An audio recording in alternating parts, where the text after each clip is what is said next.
नमस्कार। विश्व शांति दर्शन news bulletin में आप सभी का स्वागत है। देखते हैं कुछ सकारात्मक या पॉजिटिव खबरें। पहले एक नजर डालते हैं आज के बुलेटिन की सुर्खियों पर।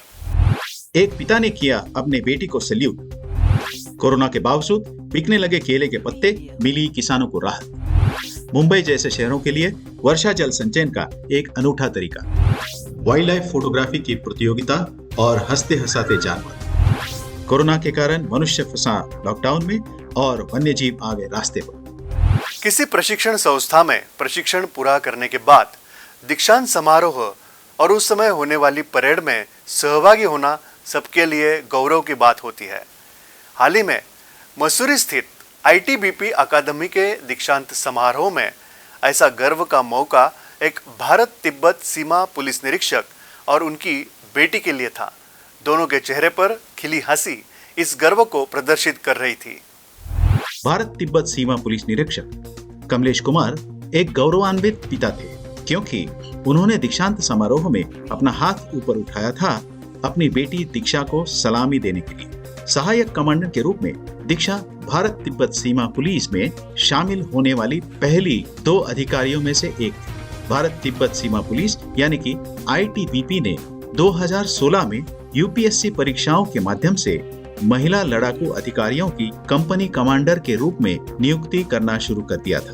ITBP अकादमी मसूरी में दीक्षांत और सत्यापन समारोह के बाद ली गई तस्वीरें इंस्पेक्टर कमलेश कुमार को अपनी अधिकारी बेटी को सलामी करते हुए दिखाती है। उनके चेहरे पर मुस्कान उनके गर्व को प्रकट करती है। भारत तिब्बत सीमा पुलिस के आधिकारिक ट्विटर अकाउंट पर दिल दहलाने वाली इस पल की तस्वीरें साझा की गई। दीक्षा ने कहा कि उनके पिता ने हमेशा उन्हें प्रेरित किया है। मेरे पिता मेरे आदर्श हैं, उन्होंने मुझे हमेशा प्रेरित किया है। उन्होंने यह भी कहा, भारत में होने वाली पूजाएं, शादियां तथा अन्य घरेलू समारोह में केले के पत्ते पर खाना परोसा जाना आम बात है, लेकिन कोरोना संक्रमण के कारण ऐसे समारोहों पर पाबंदी आ गई और इस कारण केले के पत्तों की खपत रुक गई।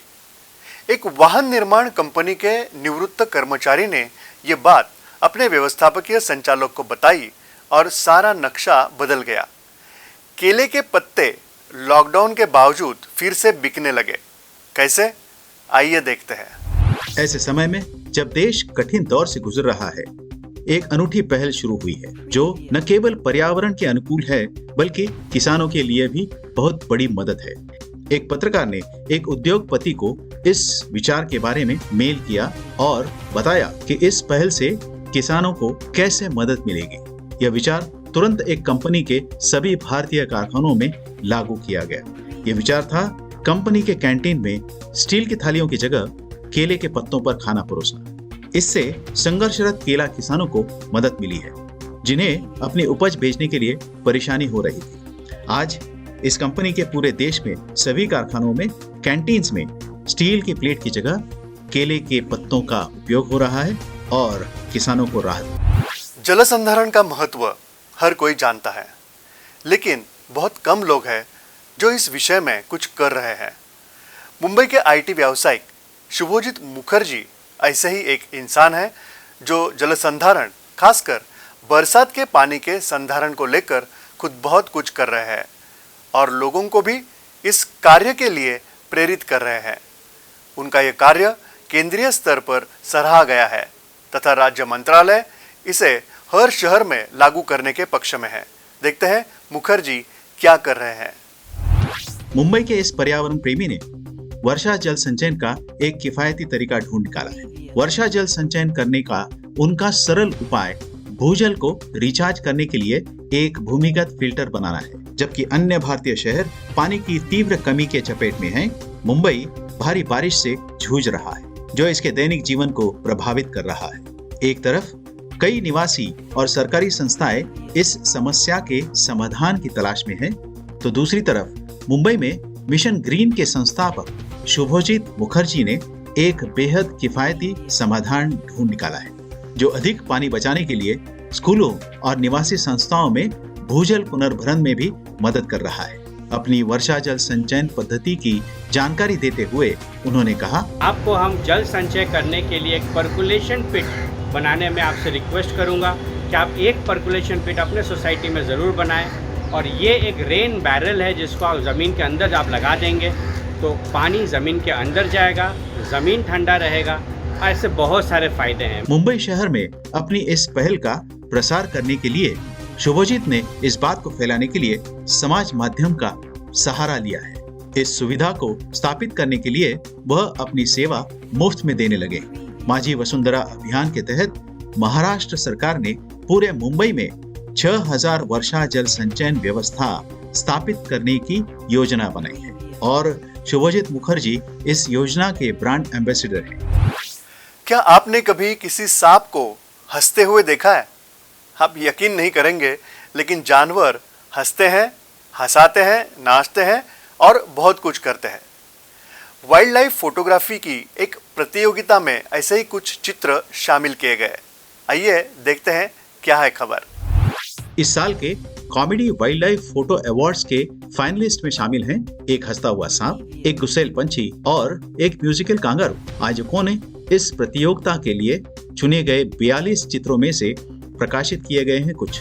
अंतिम 42 छवियों में भारत का एक हंसता हुआ सांप है, फोकलैंड द्वीप समूह से एक समुद्र तटों पर पेंगुइन की टिकड़ी है और ऑस्ट्रेलिया में एक नृत्य का प्रदर्शन करने वाला कांगारू शामिल है। इन तस्वीरों को दुनिया भर से प्राप्त 7000 से भी अधिक प्रविष्टियों में से चुना गया था। यह प्रतियोगिता हास्य के माध्यम से वन्यजीव संरक्षण को बढ़ावा देती है।